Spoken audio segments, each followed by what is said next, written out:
வணக்கம்பா. எங்க அண்ணன் விஜய் அண்ணன் போட்டு இன்னைக்கு பிரின்னு பிரிச்சுடுக்குறாங்களாம் சிபிஐ விசாரணையில. இது என்ன மேட்ருனா, விஜய்க்கு வந்து பொய் சொல்றதே ஒரு வேலையா வச்சுட்டுருக்காங்க. ஏற்கனவே பிரச்சாரங்கள் சைடுல போயிட்டு ஈரோட்ல போய் ஒரு பக்கம் புழுவுறது, ஒரு பக்கம் அந்த பாண்டிச்சேரில போய் புழுவுறது, இப்படியே வேலையா வச்சுட்டுருக்காரு. என்ன பொய் சொன்னாருன்னு பாக்குறீங்க? என்ன சொல்றாரு? ஒரு பக்கம் கல்வியோட தரங்கள் எல்லாமே குறைஞ்சிருச்சு. கல்வியோடைய இழப்பு அதிகமா இருக்கு. பசங்கலாம் டிராப் அவுட் ஆறது அதிகமா இருக்குன்னு யாரு? செங்கோட்டையன பக்கத்துல வச்சு சொல்லுகிறாரு. இந்த பக்கம் பாண்டிச்சேரி வந்தா இது மது ஒழிப்பு பத்தியே பேசுறது கிடையாது. திமுக எதிர்ப்பு தான் வந்து முக்கிய ஒரு குறிக்கோளா வச்சுனுங்கிறாரு. இங்க சிபிஐ விசாரணையில போயும் ஒரு பொய் சொல்லியிருந்தாங்கிறாரு அப்படின்றது ரொம்ப தெளிவா தெரியுது. ஏன்னா, இல்ல இவரு பொய் சொல்றாரா? இவர் சொல்லி கொடுத்து இந்த பக்கம் நிர்மல்குமார் பொய் சொல்லுகிறாரா? அப்படின்றது ஒரு பெரிய கேள்வியா இருக்குது. ஒரு 2, 3 நாளைக்கு முன்னாடி ஒரு தனியார் யூடியூப் சேனல்ல நிர்மல் தலைவர்களுடன் மாணவர்கள் அப்படின்னு சொல்லிட்டு ஒரு நிகழ்ச்சி நடத்துறாங்கோ. அதுல நிர்மல்குமார் போய் கலந்துக்கிறாரு. அங்க இந்த கரூருக்கு அப்புறம் விஜய் அவர்கள் அப்படியே சைலண்ட் ஆயிட்டாரு. பெரிய தோல்வி அடைஞ்சிட்டாரா? அந்த சம்பவத்துக்கு காரணம் என்னன்னு ஒரு தம்பி கேள்வி கேக்குது. அதுக்கு நிர்மல்குமார் ஒரு பதில் சொல்றாரு. இந்த பக்கம் விஜய் ஒரு பதில் சொல்றாரு சிபிஐ விசாரணையில. ரெண்டுத்தையும் பொருத்தி பார்த்தா ஒன்னாவே இல்லைங்க. கரூர் சம்பவம் ஏற்பட்டப்போ 41 உசுறு போச்சு. இந்த சம்பவத்தை பத்தி நம்ம திரும்ப பேசக்கூடாது அப்படின்னு எடுத்தாலும், ஏன் பேசக்கூடாது அப்படின்னு கேட்டீங்கன்னா, ஏன்னா என் புள்ள போனாலும் போச்சு, விஜய் பார்த்து தானே போச்சுன்னு பேசக்கூடிய கேவலமான மனநிலை கொண்ட பெற்றோர்கள் இன்னைக்கு வந்துட்டாங்க. அந்த அளவுக்கு மோசமான ஒரு நிலையில இன்னைக்கு இருந்துகிட்டு இருக்கு. இந்த சூழல்ல இதை பேசாம விட்டோம் அப்படின்னு வச்சுங்களேன், நாளைக்கு இது எல்லாத்துக்கும் வழிவகுக்கும். இது அந்த மாதிரியான முட்டாள்தனம் எல்லாருக்குள்ளேயும் போய் சேர்ந்துரும் அப்படின்ற ஒரு காரணத்துக்காக தான் நம்ம இங்க பேச வேண்டிய சூழல்ல நம்ம இருக்கோம். இன்னைக்கு சிபிஐ விசாரணை இது இருந்துகிட்டு இருக்கு. இந்த சூழல்ல விஜய் கிட்ட 7 மணி நேரம் லேட்டா வந்தீங்களே, இதுக்கான காரணம் என்ன அப்படின்னு விஜய் கிட்ட கேக்குறாங்க. நாமக்கல்ல இருந்து லேட்டா வர்றதுக்கான ரீசன் என்ன? ஆல்ரெடி 7 மணி நேரம் லேட்டு. சரி, நாமக்கல் போயிட்டு இங்க அந்த பக்கம் வராரு. அந்த லேட்டுக்கு ரீசன் என்ன அப்படின்னு கேட்டா, வளைவு நெளிவுகள் அதிகமா இருக்குது, அதனாலதான் நான் வர்றதுக்கு லேட் ஆச்சு அப்படின்னு விஜய் சொல்லியிருக்காரு. இங்கதான் கேக்குறாங்க, வரும்போது அவ்வளவு லேட் ஆச்சு, அப்படி அது எப்படி ஒரு 1/2 மணி நேரம் 20 நிமிஷத்துல ரிட்டர்ன் பிளைட் ஏற போயிட்டீங்க? நியாயமா? நியாயம் இல்லையா? இல்ல, நான் தெரியாம தான் கேக்குறேன். வர்றதுக்கு மட்டும் உங்களுக்கு 7 மணி நேரம் ஆகுது, திரும்பி போறதுக்கு எப்படி 1/2 மணி நேரம் ஆச்சு? அவ்வளவு சீக்கிரம் எப்படி நீங்க போனீங்க? சரி, இது ஒரு பக்கம். நீங்க வேன் மேலதானே இருந்தீங்க. இப்ப விஜய் இந்த எப்படி சீக்கிரம் போனீங்கன்ற கேள்விக்கு விஜய் ஒரு பதில் சொல்றாரு. என்னன்னு, காவல்துறைகள் தான் வந்து எனக்கு வழி வகுத்து கொடுத்தாங்க, அவங்க கொடுத்த வழியில தான் நான் போயிட்டேன் அப்படின்றாரு. இன்னொரு பக்கம், இந்த பக்கம் இந்த பசங்க கேட்ட கேள்விக்கு நிர்மல்குமார் ஒரு பதில் சொல்லியிருப்பாரு. நாங்க வந்து பார்த்தோம், அங்க எங்களுடைய தகவல் அறிக்கை குழு இருந்துச்சு. அந்த குழு எங்க ஆளுங்க சொன்னதை வச்சுதான் நாங்க என்ன பண்ணோம், விஜய் அவர்களை வெளியேற சொன்னோம். 2ஆம் கட்ட தலைவர் நாங்களுமே வந்து வெளியே வந்ததுக்கான ரீசன் அதுதான். அதனாலதான் எங்க டீம் வந்து கொடுத்தா திரும்ப அசால்ட்ஸ் அதிகமாகும், இறப்புகள் இன்னும் அதிகமாகும் அப்படின்னு சொன்னதுனால தான் கூட்டத்தை நிறுத்திட்டு நாங்க வர வரைக்குமே எங்களுக்கு வந்து ஒண்ணுமே தெரியாது அப்படின்ற மாதிரி இந்த பக்கம் நிர்மல். இப்ப இவரு காவல்துறை தான் வந்து கொடுத்தாங்க அப்படின்னு வழி வகுத்து கொடுத்தாங்கன்னு இவரு. இந்த பக்கம் இவரு இல்ல எங்க டீம் தான் சொல்லுச்சு. இப்ப இதுல இது உண்மையா, இது உண்மையா? ஏன் ஒரு மாதிரி குழப்பமாவே வச்சிருக்கிறீங்க? நீங்க ஏன் குழம்பி போயிருக்கிறீங்க? பேசி வச்சுட்டு வந்துடுமா இல்லையா? இந்த பாபநாசம்னு ஒரு படம் வந்துச்சுங்க. அதுல பாத்தீங்கன்னா, எந்த விசாரணைக்கு யார் எப்படி கேள்வி கேட்டாலும் ஒரே மாதிரி பதில் சொல்லணும். எங்க அண்ணனும் இந்த சின்ன அண்ணனும், விஜய் அண்ணனும் நிர்மல்குமார் அண்ணன் அந்த படத்தை பார்க்கலன்னு நினைக்கிறேன். அந்த படத்தை பார்த்திருந்தாங்கன்னு வச்சுங்களேன், எல்லாரும் ஒரே மாதிரி பதில் சொல்லியிருப்பாங்க. போற இடத்துலலாம் ஒரே மாதிரி பதில் சொல்லியிருப்பாங்க. பாவம், அந்த அளவுக்கான ஒரு சின்ன இல்ல பாத்துக்குங்க. இப்போ இது ஒரு பக்கம். இந்த லேட் ஆயிடுச்சுன்னு இப்படி சொல்லிட்டு இருக்காரா? இன்னொரு கேள்வி கேக்குறாங்க. மேல தானே இருந்தீங்க, தண்ணி பாட்டில் தூக்கி போட்டீங்கல்ல, தண்ணி பாட்டில் தூக்கி போட தெரிஞ்சிச்சுல, ஏன் அப்போ உங்களுக்கு தெரியலையா இந்த கூட்டல் நெரிசல் இருக்குது, ஏதோ அசம்பாவிதம் நடக்குது அப்படின்னு உங்களுக்கு தெரியலையா அப்படின்னு கேள்வி கேட்கிறாங்க. அதுக்கு இவர் என்ன பதில் சொல்லியிருப்பாரு? வெயிட் பண்ணி தான் பார்க்கணும் அது எல்லாத்தையும். நியாயமான கேள்விக்கு, தண்ணி பாட்டில் தண்ணி தேவைப்படுதுன்ற இடத்துல எப்பா அங்க 25,000 பேருக்கு 10,000 பேருக்கு பர்மிஷன் கேட்டு 25,000 பேர் 30,000 பேர் வந்துட்டான். அங்க தண்ணி தேவைப்படுது. நீ தூக்கி போடுற அளவுக்கு தான் தண்ணி வச்சிருக்கிற. இப்போ உன்கிட்ட தண்ணி இருக்குது, அந்த அவங்கிட்ட தண்ணி இல்ல. என்ன அப்ப இதை நீ ஒழுங்கா பார்த்துருக்கணும், எல்லாருக்கும் தண்ணி கொடுத்துருக்கணும். இதுல காவல்துறையை ஒன்றும் சரியா செயல்பட்டுருக்கணும், கரூரோட நிர்வாகம் சரியா செயல்பட்டுருக்கணும் அப்படின்னு சொல்றது. உன் நிர்வாகம் எங்க போச்சு? இந்த நிர்வாகம்லாம் சரியில்லைன்னு தானே நீ ஆட்சி அமைக்கிறதுக்கு வர. அப்ப உங்க நிர்வாகம் எங்க போச்சா அப்படின்னு கேட்டாங்கன்னா என்ன பண்ணுவீங்க? இல்ல இதெல்லாம் மக்கள் கிட்ட இருக்கிற கேள்விதான். அது வரைக்கும் நீங்க என்ன பண்ணீங்க அப்படின்றதெல்லாம் இது ஒரு பக்கம். இன்னொரு பக்கம் என்ன கேக்குறாங்கன்னா, வண்டி கூட்ட நெரிசலா இருக்குன்னு தெரியுதுல, காவல்துறை முன்னாடியே சொன்னாங்கல்ல, நீ ஏன் அதுக்கு மேல வண்டி எடுத்துட்டு முன்னாடியே வரீங்க? இதெல்லாம் என்னைக்கோ நம்ம நிருபர்களோ ஏகப்பட்ட நிருபர்கள் கேட்ட கேள்விதான், ஏகப்பட்ட விமர்சனங்கள்ல வச்ச கேள்விதான். அதான் கூட்டம் அதிகமா இருக்குது, இங்கே இருந்துட்டு பேசிட்டு இப்படியே கிளம்புங்கன்னு சொல்றாங்க. இல்ல இங்கிருந்து இவங்களுக்கு மட்டும் பண்ணிட்டு போயிடுங்க, கை காட்டு போயிடுங்க அப்படின்னு சொல்றாங்க. அந்த மாதிரி பண்ணாம நீங்க ஏன் வண்டியை இன்னும் மேல மேல உள்ள அனுப்புறீங்க அப்படின்னு கேக்குறாங்க. இப்ப இதுக்கு என்ன சொல்லுவாரு? கரூர் நிர்வாகம் சரியா செயல்பட்டிருக்கணும், காவல்துறை சரியா செயல்பட்டிருக்கணும். காவல்துறை சரியா செயல்பட்டிருக்குன்னா உங்களை அங்கிருந்து உடனே வெளியே அனுப்புனது, 1/2 மணி நேரத்தில் வெளியே அனுப்புனது காவல்துறை. நீங்க வராதீங்கன்னு சொல்லி நிறுத்தினது காவல்துறை. ஒரு அம்மா தூக்கிட்டு போகுது, தோல் மேல தூக்கி போட்டு போகுது, இப்ப அது செயல்பட்டது காவல்துறை. இப்ப இதெல்லாம் சரியா செயல்படலன்றீங்களா? இல்ல நீங்க லேட்டா வந்தது சரிதான் சொல்றீங்களா? சரி, அப்படி லேட்டா தான் வந்தீங்க, 7 மணி நேரம் லேட்டா வந்த வளைவு நெளிவுலாம் இருந்துச்சுன்னு சொல்றீங்களே, எவ்வளவு வளைவு நெளிவு இருந்துச்சு, அதுல எவ்வளவு ஸ்லோவா வந்தீங்க, இதுக்கெல்லாம் ஆதாரத்தை கொடுங்க அப்படின்னு சிபிஐ நறுக்குன்னு ஒரு பாயிண்ட் வச்சுட்டாங்க. ஏற்கனவே பாவம் சென்சார் போர்டுல மாட்டின்னுங்கிறாரு. இன்னொரு பக்கம் இந்த சிபிஐ விசாரணை என்ன பதில் சொல்ல போறாரோ என்னவோ தெரியலையே. இவர் தலைவா படத்துக்கு சென்சார் போர்டுக்கு வாங்குறதுக்கு, அந்த பிரச்சனைக்கு வாங்குறதுக்கே ஐயா இப்படிதான் நின்று இருந்தாரு. இப்ப இதுக்கு எப்படி நின்று இருக்கிறாரு, எப்படி உக்காந்துன்னு இருக்கிறாரு தெரியல. ஸ்கூல் பசங்களை மிரட்டி கேட்கற மாதிரி கீழே உட்கார வச்சு கேட்கறாங்களான்னு தெரியல சிபிஐல. ஏன்னா இவர் தெரிஞ்சு போச்சு, நல்லா வசமா மாட்டிக்கினாரு ஆளு. லேட்டா வந்து இவரை இது வரைக்கும் என்ன பண்ணாங்க, ஒரு வெறும் ஒரு சாட்சியா தான் வச்சிருந்தாங்க. எப்பா அவர் பாட்டுன்னு வந்தாரு, பேசினாரு, போயிட்டாரு அப்படின்னு இருந்திருக்கோம். சாட்சியா தான் வச்சிருந்தாங்க. ஆனா குற்றப்பத்திரிகை பிப்ரவரியோட முதல் வாரத்துல குற்றப்பத்திரிகை கொடுக்க போறாங்க.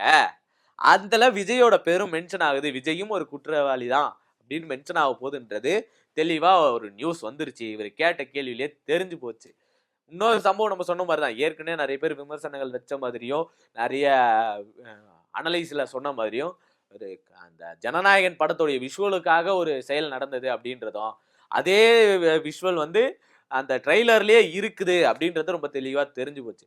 சப்போஸ் இன்னைக்கு படம் ரிலீஸ் ஆயிருந்துச்சுன்னா இவருடைய குற்றம் வெளிவந்திருக்கும். ஆனா என்ன ஆச்சோ தெரியல. மேலும் என்ன கேள்விகள்லாம் கேட்டிருக்காங்க, விஜய் என்னெல்லாம் பேசியிருக்காருன்றது தெரியல. ஆனா என்ன கேள்விகள் கேட்டாங்கன்றது நிறைய வெளியே வந்திருக்கு. எப்பா நீ இதுக்கு முன்னாடி கூட்டம் நடத்திருக்கல்ல, நடிகராவும் அரசியல்வாதியும் இருந்திருக்கல்ல, இப்ப இதுக்கு முன்னாடி வந்த கூட்டத்தை வச்சு நீ லேட்டா வரேன்னு தெரியுது, இப்ப நீ லேட்டானா அங்க எவ்வளவு கூட்டம் வரும் என்ன ஏதுன்னு உனக்கு தெரியும் தானே அப்படின்னு ஒரு கேள்வி வச்சிருக்கிறாங்க. அதுக்கு என்ன சொல்லுவார் எங்காலு, கரூர் நிர்வாகமும் மாவட்ட நிர்வாகமும் காவல்துறையும் ஒழுங்கா செயல்பட்டிருக்கணும் அப்படின்னு தான் சொல்லுவார். வேற வழி இல்ல, வேற என்ன பதில் சொல்ல முடியும்? ஒரு அனலைஸ்ன்னு ஒண்ணு பண்ணுவாங்க, இவர் தான் போய் எழுதி கொடுத்ததே தப்பு தப்பா படிச்சுனுங்கிறாரு. எழுதி கொடுக்குறவனும் தப்பு தப்பா எழுதி கொடுத்துனுங்கிறான். ஒரு பக்கம் பாட்டு மட்டும், பாட்டிலுக்கு 10 ரூபா, பாட்டிலுக்கு 10 ரூபான்னு பாட மட்டும்தான் தெரியும். எழுதி கொடுத்து பார்த்து அப்படி பாடிக்கலாம். ஆனா இதெல்லாம் எழுதி கொடுக்கலையே. சிபிஐல இப்படிலாம் விசாரணை செய்வாங்கன்னு ட்ரைனிங் எடுத்து வந்திருப்பாரு எப்படியும். அதுல மாட்டினது தான் இந்த கரூர் நிர்வாகம் செயல்பட்டிருக்கலாம், காவல்துறை இன்னும் கொஞ்சம் செயல்பட்டிருக்கலாம் அப்படின்னது. இப்ப இதுக்கு மேல என்ன எழுதி கொடுத்தாங்கன்றது ஞாபகம் இருக்காது. பாவம் மனுஷன் என்ன பண்ண போறாரோ. அதை தாண்டி இன்னும் என்ன சொல்லியிருக்காருன்னா, கூட்ட நெரிசல்ல வந்து தடியடி நடத்தப்பட்டது அப்படின்ற மாதிரி விஜய் வந்து சொல்லியிருக்காரு. கூட்ட நெரிசல்ல தடியடி நடத்தப்பட்டதா அப்படின்ற ஒரு சின்ன சின்ன வீடியோஸும் எதுவுமே நம்ம இது வரைக்கும் பார்க்கல. அப்படி நடத்தப்பட்டிருந்துச்சு, நான் பார்க்காம இருந்தேன் அப்படின்னா எனக்கு அதை டேக் பண்ணி நீங்க அந்த வீடியோவை சேர்த்து அமுச்சு விடுங்க, நானும் பார்க்குறேன். ஏன்னா இது திடீர்னு சொல்றாரு கூட்ட நெரிசல்ல தடியடி நடத்தப்பட்டது அப்படின்னு. இன்னும் கத்தி வச்சு மிரட்டினாங்கன்னு ஒரு பக்கம் ஒரு செய்தி, காலை வச்சு கழுத்தை வச்சு அமுக்குனாங்கன்னு ஒரு செய்தி. இதெல்லாம் ஏகப்பட்ட பரப்புரைகளை தேவையில்லாத பண்ணிட்டு இருக்காங்க. உடனே ஹாஸ்பிட்டலுக்கு போய் பார்க்கணுன்ற அக்கறை கிடையாது. 3 நாள் கழிச்சு வீடியோ போட்ட இவரு, 30 நாள் கழிச்சு போய் காலில் விழுந்தாரு இவரு. ஆனா கூட்டத்துல தடியடி நடத்தப்பட்டது அப்படின்னு இவர் சொல்றாரு. நீ எங்க இருந்து பார்த்த? கூட்ட நெரிசலையே பார்க்கலையே, உனக்கு எப்படி இந்த விஷயம் தெரியும்? யார் உனக்கு இதை சொல்லி கொடுத்தா? ட்ரைனிங்ன்றதுக்கு தெரியுதா? இப்போ இன்னொன்னு நான் பதில் சொல்லியிருக்காருன்னா, காவல்துறை சொன்னதுக்கு அப்புறம் தான் எப்படி கூட்ட நெரிசல் அதிகமா இருக்கு அப்படின்னு காவல்துறை சொன்னதுக்கு அப்புறம் தான் இவர் வெளியேறின அப்படின்னு ஒரு ஸ்டேட்மெண்ட் கொடுக்குறாரு. எப்பா இத முன்னாடி அங்க சொன்னாங்களே, நீ லைட் ஆஃப் பண்ணி போட்டு விளையாடின்னு இருந்தல்ல, அடி அடி சிரிச்சின்னு வச்ச மாதிரி அப்பயே இந்த காவல்துறை சொன்னாங்கல்ல, அப்பயே நீ அதை கேட்டிருந்தீனா இன்னைக்கு இந்த 41 உசுறு போயிருக்காதுல. பெண்கள் குழந்தைகள் இத்தனை பேர் இறக்குறாங்க. சரியான உணவு இருந்துச்சா அங்க எல்லாருக்கும் தேவையானது, தண்ணீர் பாட்டில் இருந்துச்சா, இது எல்லாம் காலங்காலமா பேசி முடிஞ்சது. நிர்மல்குமார் ஒரு பக்கம் அந்த பக்கம் பசங்களை ஏமாத்தினுக்கிறாரு, இவரு ஒரு பக்கம் ஏமாத்திருக்காரு. அந்த நிர்மல்குமார் இன்னும் என்னெல்லாம் சொல்லியிருக்காருன்னு பார்ப்போம். கூட்டம் அதிகமாகுது அப்படின்னு எங்க ஆளுங்க சொன்னதுக்கு அப்புறம் எது விஜய் சொல்றாரு போலீஸ் சொன்னதுனாலன்னு எங்க ஆளுங்க சொன்னதுக்கு அப்புறம் நாங்க உடனே அங்க இருந்து ஒரு 7:45 கிளம்பிட்டோம். பேசி முடிச்சுட்டு கிளம்பிட்டோம். எங்களுக்கு அது வரைக்கும் எதுவும் தெரியாது அப்படின்றாரு. ஒரு 8:10 அவர் ஃபிளைட் ஏறி கிளம்பிட்டாரு. 8:10 தான் இந்த முதல் சம்பவம் நடக்குது. ஒரு உயிரிழப்பு ஏற்படுது அப்படின்னு தெரிஞ்சதுக்கு அப்புறம் இவர் கிளம்புனதுமே யாருக்குமே தெரியாது. போற வரைக்குமே தெரியாது. நான் அடுத்த 3:10 ஃபிளைட்லயே ரிட்டர்ன் வந்துடலாம் அப்படின்லாம் யோசிச்சாரு இவரு. ஆனா வர விடாம தடுத்தது யாரு? 3:10 ஃபிளைட்டுக்கு இவர் ஏறி ரிட்டர்ன் வரவிடாம தடுத்தது தமிழக காவல்துறை தான், தமிழக அரசாங்கம் தான் இதை செஞ்சிருச்சு அப்படின்னு சொல்லிட்டாங்க. வெளியே வரவங்களே திரும்ப உள்ள வரவில்லையா? எனக்கு அதான் புரியல. சிஎம் எப்படி 1 மணிக்கெல்லாம் வந்தாரு, இந்த துணை சிஎம் எப்படி வந்தாரு, துணை முதலமைச்சர் எப்படி வந்தாரு, அவங்களுக்கு எல்லாம் வழி விட்டாங்களா? அதுவும் மாநில அரசாங்கம் சதியா? இல்ல அவங்க எல்லாம் வர முடிஞ்சவங்களுக்கு எப்பா நீ தான்ப்பா கட்சி தலைவர், எதோ எதுக்குறல்ல, எதிர்த்து பாட்டு எல்லாம் பாடுறல, பாட்டிலுக்கு 10 ரூபான்னு பாட்டு பாட தோணுது இல்ல, அப்போ உன்னால எப்படி உள்ள வர முடியல? யார் தடுக்கிறா? நிர்மல்குமார் எங்க இருந்து இத சொல்றாரு? தான் பெரிய ஒரு கேள்விக்குறியிலேயே வச்சிருக்காங்க நம்மள. இதுல இவரு நிர்மல்குமார் சொல்றாரு முக்கியமான பாயிண்ட் என்னன்னா, சரண்டர் ஆகணும் அப்படின்றதான் எங்களுடைய எண்ணம். ஆனா ஆதாரங்கள் எல்லாம் அழிச்சிருவாங்க அப்படின்றதுனால நாங்க சரண்டர் ஆகாம விட்டுட்டோம். எப்பா நீ ஆதாரங்களை அழிச்சிருவாங்கண்ணா, நீ பொது தளத்துல வெளியிட்டுற அந்த ஆதாரத்தை யாரு அழிக்க முடியும்? பொது தளத்துல வெளியிட்டுட்ட அப்படின்னா அந்த ஆதாரத்தை யாராலையும் அழிக்கவே முடியாது. உனக்கு இன்னும் பிளஸ் தான் கூட. பாருங்க இவங்க சதி, இதெல்லாம் இது இப்படினால இவங்க இதெல்லாம் நடந்துச்சு அப்படின்னு ஒரு ஆதாரத்தை நீ ஃபேஸ்புக்லயும் யூடியூப்லயும் எத்தனையோ விர்ச்சுவல் வாரியர்ஸ் வச்சுக்கிறீங்க. ஃபோன் பண்ணி இப்போ சோகமா ஒரு வீடியோ போடுவாரு, அதுக்கு நீங்க கொஞ்சம் அதுக்கேற்ற மாதிரி அந்த வீடியோ பூஸ்ட் பண்ற மாதிரி ஏதாச்சும் பண்ணுங்க அப்படின்னு சொல்லி இன்னொரு இன்ஃப்ளூயன்சர் கிட்ட பேச தெரியுது உங்களுக்கு ராசா? அதவா இதெல்லாம் ஏன் பண்ண தெரியாது? ஆதாரங்களை வெளியிட்டா தெரியாதா? முதல்ல உங்களுக்குள்ள ஒத்துமையா இருங்க. பாபநாசம் படம் போய் பாருங்கன்னு நான் சொல்றேன். அதனால நீங்க பாபநாசம் படம் பார்த்தீங்கன்னா தான் இந்த சிபிஐ விசாரணையில கரெக்டா கோஆபரேட் பண்ணுவீங்க. இப்ப இதுல இங்கே அங்க அந்த ஆங்கரே ஒரு கேள்வி கேட்கிறாங்க, இந்த கூட்ட நெரிசல்ல அப்ப நீங்க ஏன் அதை பத்தி எதுவுமே பேசல, அவங்கள வச்சு ஏன் எதுவுமே பேசல அப்படின்னு கேட்டதுக்கு அதை அரசியலாக்க விரும்பல அப்படின்றதுல எங்க தலைவர் ரொம்ப மும்முரமா இருந்தாரு. அதுல ரொம்ப கண்டிப்பா இருந்தாரு. அந்த 41 பேரை வச்சுக்கிட்டு அது அனுதாபங்களை வாங்கிக்கிட்டு அதுல நீங்க அரசியல் பண்ணணும் எந்த ஒரு அவசியமும் கிடையாது அப்படின்றத சொன்னாரு. அந்த டிராமா பண்ண வேணாம், அவங்களுக்கு ஆறுதல் சொல்றேன்ற பேர்ல டிராமா பண்ண வேணாம் அப்படின்றதெல்லாம் சொன்னாரு. இப்ப காலில் விழுந்தாருன்னு சொல்லி பேச வச்சீங்களா, அதுக்கு பேர் என்ன? காலில் விழுந்ததாவே இருக்கட்டும்பா, அதுக்கு பேர் என்ன? அது டிராமா இல்லையா? அப்ப நீங்களே சொல்றீங்க. அப்ப இத அவங்களுக்காக போய் நிக்கிறதே டிராமாவா மாத்துறது, அது டிராமான்ற ஒரு சிந்தனைகளை கொண்டு வரது இருக்குல்ல, அதுதான் அன்னைக்கு அன்பில் மகேஷ் அந்த இடத்துல அன்பில் மகேஷ், செந்தில் பாலாஜி இவங்க எல்லாம் இருக்கும்போது அவங்க பேசுனது டிராமாவா அவங்கள யோசிக்க வச்சது. சரிப்பா அவர் நடிச்சதாவே இருக்கட்டும். ஆனா அந்த இடத்துல தேவைன்ற இடத்துல எப்பவும் இந்த கோமாளின்னு ஒரு படம் வந்துச்சு, அதுலயே சொல்லுவாங்க அவங்களுக்கு என்னன்னா யாரோ பாதிக்கப்படுறாங்க அவங்களுக்குன்னா அவங்க பக்கத்துல நான் இருக்கேன், சும்மா பேச்சுக்காச்சு நீ சொன்னா போதும், நீ கூட இருக்கணும்னு அவசியம் இல்லை, நீ எதையும் பண்ணணும்னு அவசியம் இல்லை, நான் இருக்கேன்பா அப்படின்னு ஒரு வார்த்தை சொல்லிட்டா அதுக்கு பெரிய நம்பிக்கை தருவனு. நீ நின்னு இருக்கேன்னு சொல்லி இருந்த, நான் இருக்கேன்பா பாத்துக்கலாம் எதுனாலும் அப்படின்னு நீ இருந்திருந்தா ஒரு பெரிய தலைவர் இன்னைக்கு இப்படி உன்னை நீ இல்லாத போதே உன்னை இப்படி கொண்டாடுறாங்க, உனக்காக செத்தா பரவாயில்லன்னு சொல்றாங்க, இன்னும் மேல தூக்கி வச்சு கொண்டாடி இருப்பாங்க மக்கள் எல்லாரும். இப்ப என்னதான் நடந்தாலும் அது ஆக்சிடென்ட்டுக்கு தான் பொறுப்பேற்றுக்கிட்டான்ல அப்படின்றத ஒரு நம்பிக்கை இருந்திருக்கும்.